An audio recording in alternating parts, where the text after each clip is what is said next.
En abril de 1931 se celebran en España elecciones municipales en las cuales los partidos republicanos van a obtener una clara victoria en las ciudades principales, entre ellas Madrid. La consecuencia es que Alfonso XIII, desprestigiado por su apoyo a la dictadura de Primo de Rivera, renuncia al trono, dejando el paso libre a un gobierno provisional que va a implantar la Segunda República.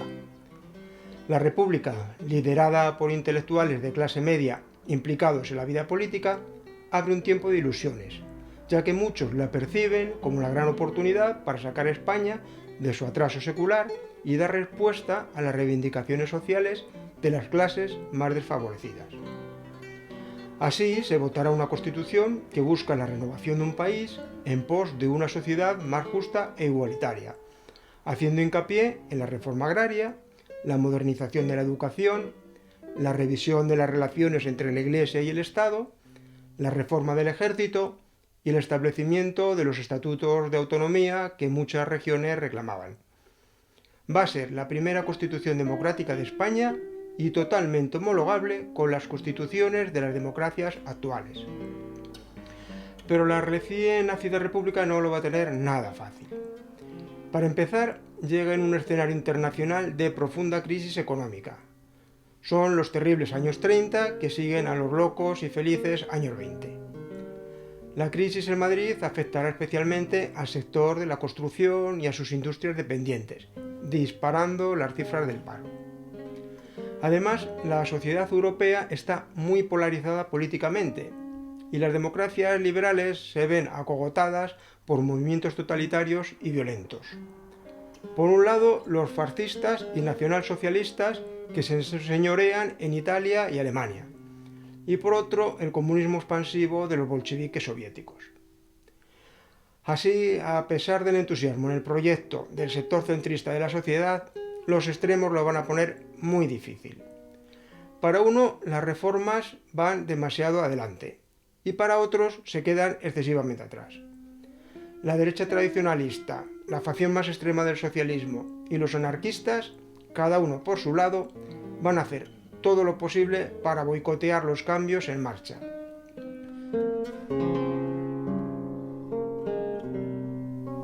Unamuno había definido al Madrid prerepublicano como un pantano de aguas estancadas, quintesencia de la charca nacional. Pues bien, una de las prioridades del nuevo gobierno será revitalizar la villa, dotándola de nuevas infraestructuras para convertirla en una digna capital de la República Federal, el Gran Madrid. El proyecto será liderado por Manuel Azaña, entonces presidente del gobierno, y Indalecio Prieto, ministro de Obras Públicas, y Pedro Rico, el alcalde. Para ello se promulga una ley de capitalidad que dota a la villa de más recursos presupuestarios y se recupera el plan Zuazo-Hansen presentado para un concurso urbanístico en 1929. Este plan concebía un núcleo urbano rodeado de arbolado y con ciudades satélites bien comunicadas con el centro. De esta forma se pondría a disposición de los promotores suelo urbano a bajo precio que facilitaría la construcción de viviendas baratas, pudiendo así sacar de sus covachas a los obreros hacinados en Las Ventas, Vallecas o Tetuán. La espina dorsal de este núcleo urbano sería la Castellana, que se prolonga estableciendo una vía de crecimiento de Madrid hacia el norte. Este eje se favorecerá con la construcción de un enlace ferroviario subterráneo entre Atocha y Chamartín.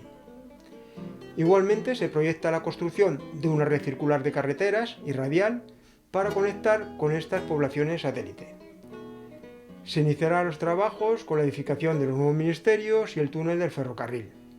También se acometen simultáneamente otros proyectos relevantes como la construcción de un nuevo viaducto, el conjunto deportivo de la Playa de Madrid o la ciudad universitaria. Pero como decíamos antes, el entorno no acompaña. A pesar del esfuerzo en inversión pública, mediante estos proyectos tan ilusionantes, el escenario de conflictividad laboral, sazonado con continuas huelgas de la construcción, acaba hundiendo al sector privado y bloqueando así la edificación de esas nuevas viviendas baratas tan deseadas. De hecho, las solicitudes de licencia de edificación caen en picado, con lo cual las zonas chabolistas seguirán creciendo. Los proyectos del Gran Madrid se quedan parados con la caída del gobierno de Azaña en agosto del 33 y no se retomarán hasta pasada ya la posguerra. El nuevo gobierno republicano, de carácter conservador, presidido por Alejandro Lerroux, vuelve su mirada hacia el centro de la villa, promoviendo derribos y recalificaciones, buscando la reactivación del sector constructor privado.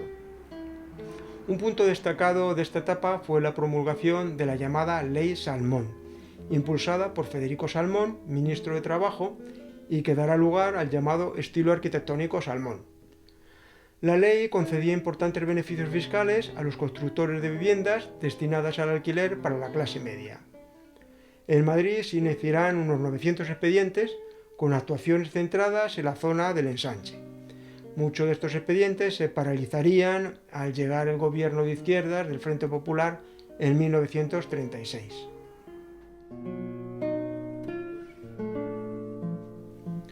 Una de las prioridades del Gobierno de la República será la modernización de la enseñanza.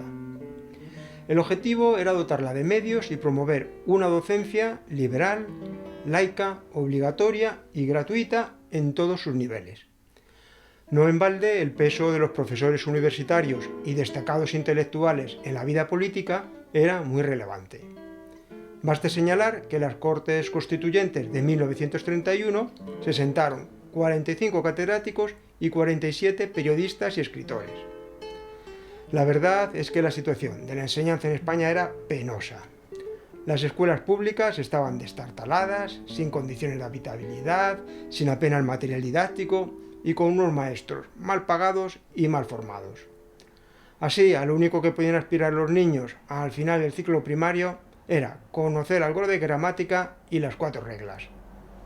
Y eso para los que tenían ocasión de asistir a la escuela, ya que por entonces había en España muchísimos niños sin escolarizar. En Madrid, unos 15.000. La enseñanza secundaria y la universitaria, reservada para los pocos que se la podían permitir, también era muy deficitaria, especialmente en cuanto a la enseñanza de las ciencias. Pues en pos de este objetivo se va a echar el resto. Entre 1931 y 1936 se construyeron más de 7.000 escuelas de las 27.000 que se estimaban necesarias para la plena escolarización. En Madrid se pasó de 506 a 1.183. Estas escuelas se complementaban con comedores, muy importantes entonces para paliar la desnutrición infantil. También se invirtió en institutos de segunda enseñanza, lográndose duplicar la cantidad de alumnos. Igualmente se avanzó en la enseñanza superior, potenciando la Universidad madrileña, que por entonces constituía el eje central de la vida universitaria del país. Así se retoma el proyecto iniciado por Alfonso XIII de crear un gran campus a las afueras y que acabaría constituyendo la moderna ciudad universitaria. Se edifican las facultades de Filosofía, Medicina, Farmacia, Ciencias, el Hospital Clínico de San Carlos, así como el Instituto Nacional de Física y Química. Los nuevos edificios permitirán la potenciación de la investigación al unificar los anteriormente dispersos laboratorios, culminando así lo que se ha denominado la Edad de Plata de la ciencia española y que se tradujo en un considerable aumento de las publicaciones científicas.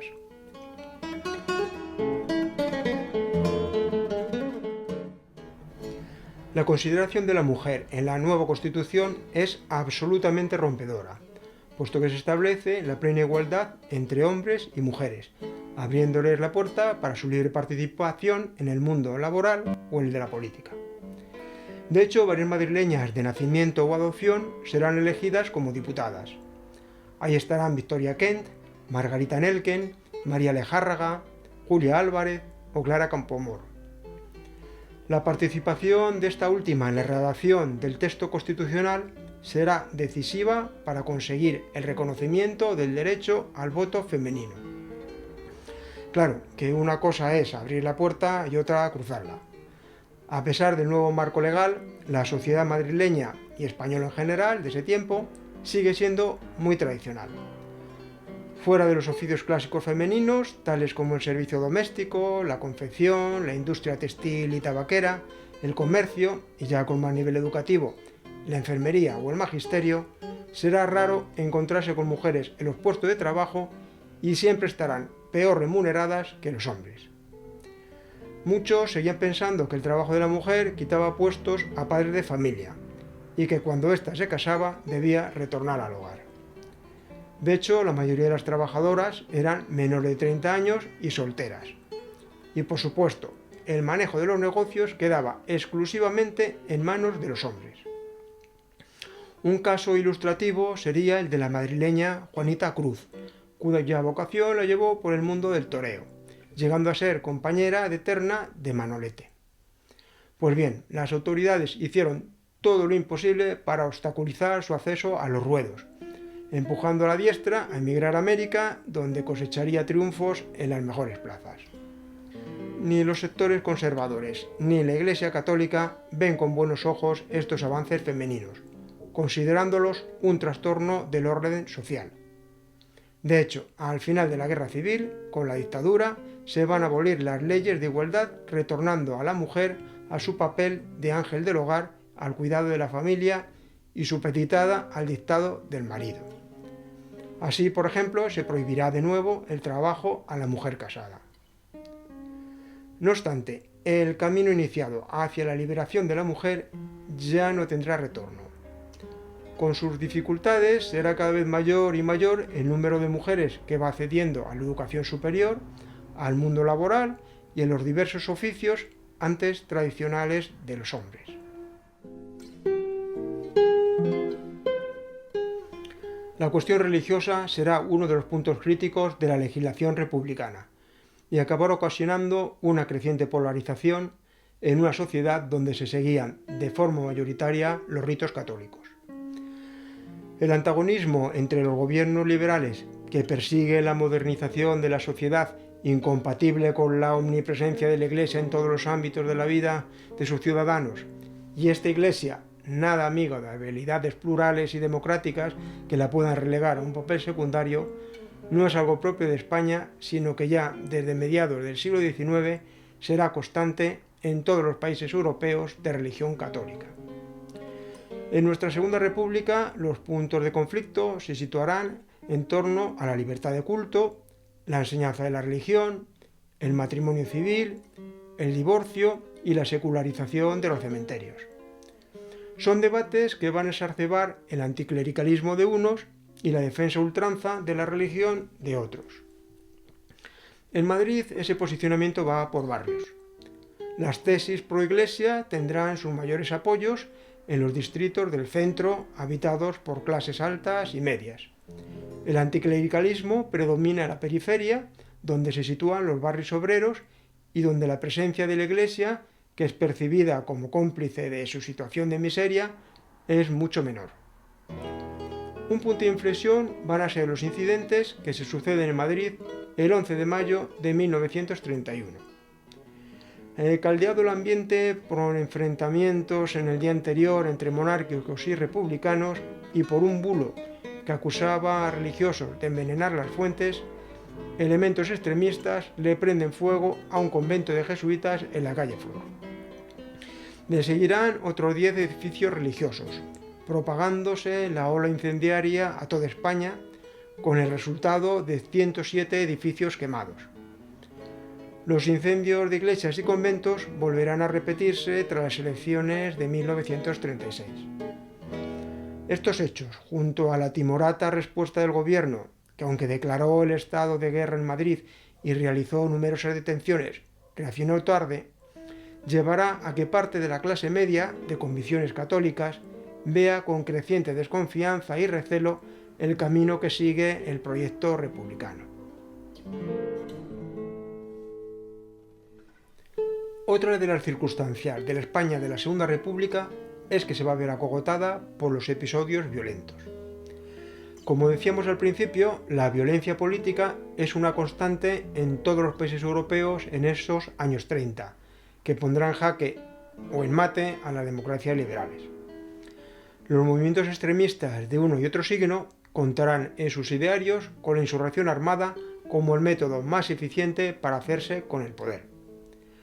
Así, en España nos encontraremos con un intento de golpe de Estado por militares liderados por el general Sanjurjo en 1932 y con una huelga revolucionaria en 1934, lanzada por el ala izquierda del Partido Socialista. Esta huelga, que en Madrid se saldó simplemente con unos cuantos disparos, en Cataluña y Asturias alcanzará dimensiones dramáticas. Se darán también numerosos episodios de violencia callejera entre organizaciones rivales. Los partidos extremistas forman milicias, integradas por sus miembros más jóvenes, que se enfrentan a los de los partidos contrarios y a la fuerza del orden. En Madrid se van a formar milicias juveniles de carlistas, alfonsinos, falangistas, socialistas, comunistas y anarquistas. Vamos, que no falta de nada. Y para rematar, nos encontramos con la brutalidad y torpeza policial y gubernativa a la hora de gestionar el orden público. Daros cuenta de que en esta época no existían los procedimientos antidisturbios actuales y las revueltas se solucionaban a tiro limpio. De hecho, la mayor parte de las víctimas mortales lo será como consecuencia de la actuación de las fuerzas del orden. Evidentemente, la inmensa mayoría de los madrileños eran ajenos a esta situación de enfrentamiento violento entre extremistas, limitándose a soportar con resignación un ambiente cada vez más enrarecido y que la primera mitad del 36 dejaría en las calles de la villa en torno a 300 víctimas. En 1936 cambia de nuevo el color del gobierno. Las elecciones de febrero darán la victoria al Frente Popular, una coalición de las izquierdas que obtendrá un 54% de los votos contra un 45% alcanzado por las derechas. El nuevo Ejecutivo anulará muchas de las disposiciones del gobierno de derechas anterior, retomando algunos de los proyectos abandonados, tales como el del Gran Madrid. Tuvo poco recorrido esta iniciativa, porque en julio un grupo de generales iniciará una sublevación que sumirá a España y a Madrid en el periodo más negro de toda su historia. Lo veremos en el próximo episodio.